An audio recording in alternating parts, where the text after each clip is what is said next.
And the first thing we want to talk about is the weather and bring in meteorologist Chris Mulcahy. What is going on? Are we weather alert today? No. Yay. Yay. And then tomorrow officially is my pick of the week. Okay. As we something to look proclaimed forward yesterday. to. And we'll go through reasons why. And yesterday we hit 99, y'all. 99. Wow. 99. So that's significant, stellar. actually. Let's start with that. Becca helped me double check my work here, but let's start here. Yesterday, officially, we filled in the spot. So if you were into Pokemon and anything, got to catch them all. We caught all the 90s because 99 was the only temperature in the 90s that we had not collected yet. So we've only done that once. What I think is really interesting about this list, we've hit 90 exactly 7 times so far this year, but we've hit 98 6 times. So we've almost hit 98 just as many times as we've hit the 90-degree point, which is just crazy to me. And that's the reason why we are racing up this list for the hottest Julys on record. So, factoring in that 99-degree high yesterday, our new average for the month of July through 21 days, 84.1 degrees. So I was asked a question, will we catch 1993 or 1986? And my short answer is no. Here's the reason why. I was looking back at it, I was like, what made these so hot? 1993 hit 100 degrees for a high exactly 5 times. And 1986 hit 100 degrees 5 times in a row.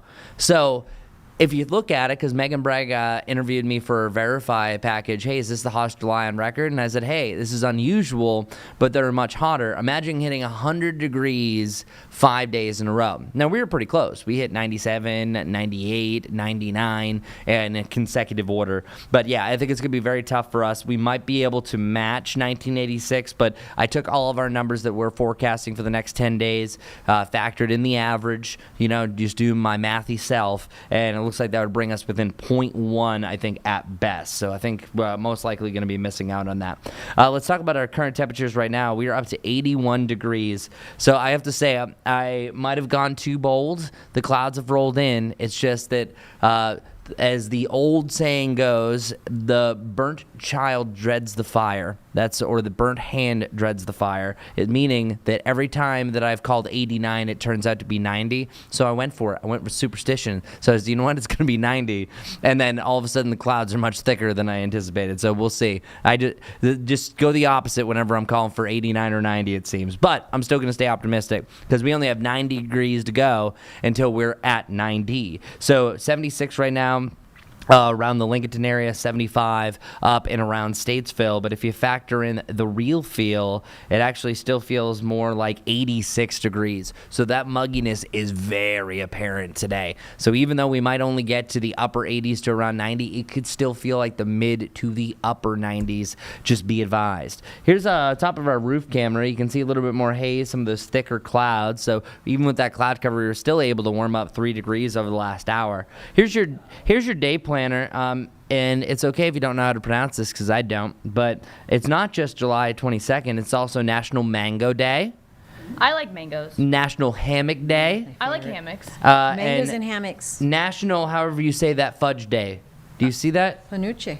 Do you know this fudge? You know this No, I fudge? don't. Panucce? I like That's how- fudge. Yeah. Yeah, but I don't know why what it's this this. kind of fudge is. Why is it that fudge? I don't day? know. And I admittedly, I didn't really investigate further past this, and I don't know everything, but yeah, it's called panucce. I think that panucce, sure.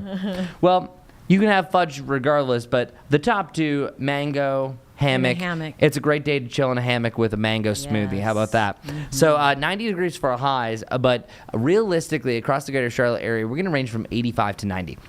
Because it depends on what you're going to get. Some of us are going to have some thicker clouds. Other of us are going to have more clouds and sunshine during the afternoon. And then also, we are dealing with on and off storms throughout the day. So I have a high of 90. I'm still going to stay optimistic.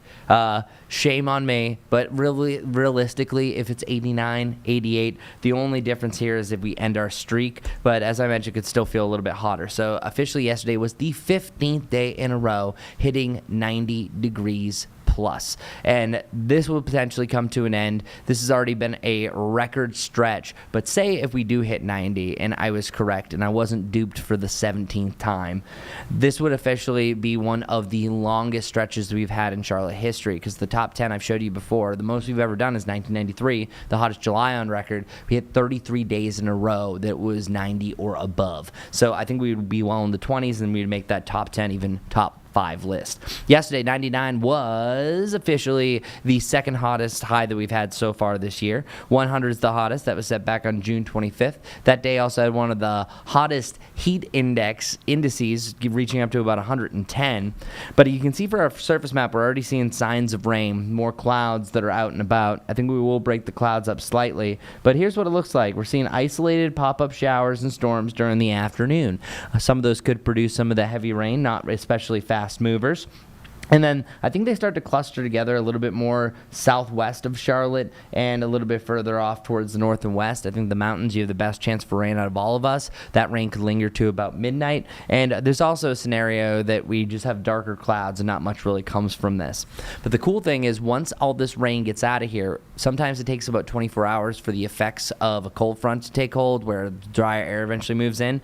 Tomorrow, we have no chances for rain, and it feels a lot better. So tomorrow, I have highs in the lower 90s. So check it out. 90 degrees feels like only 92, so we don't have a major heat index as well. Sunshine, lower 90s, no chances for rain. That was a no-brainer for my pick of the week. Yeah. Enjoy it, y'all, because after that, it's more humid. You have the storm chances return, and we'll be close to 100 degrees. So, Wow.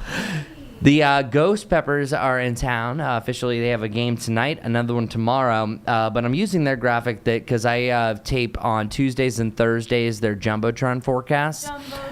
So I want to give them a shout out there. But the lower 60s is just sticky. Instead of being overly humid, that's a big reduction in the moisture content as well. So tomorrow for their game at 12:30, yeah, it could be up to about 88 degrees by 2 p.m., but it only feels like 90. So you're not seeing a huge difference from the temperature to the heat index. You will by this weekend, because we have 3-day heat impacts that are getting up to that moderate to major level by Friday. By Saturday, we're starting to see a major heat threat really across the area. And then once you get to about Sunday, you're seeing a few of those purple splotches that represents an extreme heat danger, because I think we're going to have another set of heat advisories for your Saturday and for your Sunday. I have a high of 98, 99, heat index of 105 to 106. That easily prompts another heat advisory. If that comes to fruition, we'll officially have more heat advisories than we did all of last year already up to this point. So yes, it has not been the hottest July, as Megan verified yesterday, but certainly one of the hottest. And it's these stretches that have us really excited for eventual fall. So there's your 7-day forecast, the upper 90s taking over. And realistically, once we get to 95 on Friday, we're in the mid to the upper 90s for the rest of July.